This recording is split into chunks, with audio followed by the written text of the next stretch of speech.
قانون یہ ہے، دیکھیے اس میں بھی بڑی مس انٹرپریشنز ہوئی ہیں. قانون یہ ہے کہ آپ دنیا سے رخصت ہونے سے پہلے وصیت کریں. آپ کا فرض ہے کہ آپ وصیت کریں.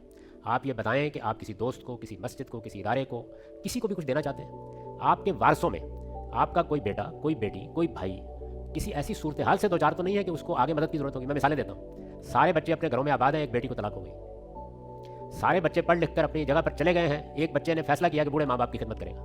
تو آپ اپنے کسی بیٹے، کسی بیٹی، کسی بھائی بہن، اس کے لیے اس کی خدمت اور ضرورت کی بنیاد پر، رشتہ داری کی بنیاد پر نہیں، کوئی وصیت کرنا چاہتے ہیں کریں. آپ جو وصیت کریں گے پہلے وہ پوری کی جائے گی. اس کے بعد اگر کچھ بچا، ہو سکتا ہے آپ ساری کر دیں، اگر کچھ بچا تو رشتہ داری کی بنیاد پر اللہ کا فیصلہ نافذ ہو جائے گا. وہ اب رشتہ داری کی بنیاد پر نافذ ہوگا.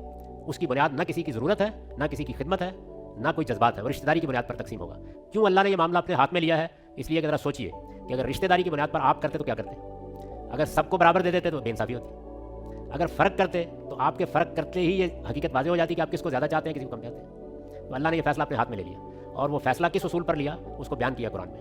یعنی آپ کی وصیت ہو گئی، آپ کی ضرورتوں کے لحاظ سے ہو گئی، وہ پوری کر دی گئی. اب جو بچا ہے اس میں اللہ تعالیٰ کہتے ہیں کہ جس سے آپ کو پوٹینشیل نفع زیادہ ہوتا ہے اس کا حصہ زیادہ ہوگا. جذبات کی بنیاد پر نہیں کی گئی. چنانچہ دیکھیے، ماں اور باپ میں سے ایک عورت ہے اور ایک مرد ہے، دونوں کا پوٹینشیل نفع اللہ کے نزدیک برابر ہے. دونوں کا حصہ بھی برابر ہے، بالکل برابر ہے، 1/6 1/6.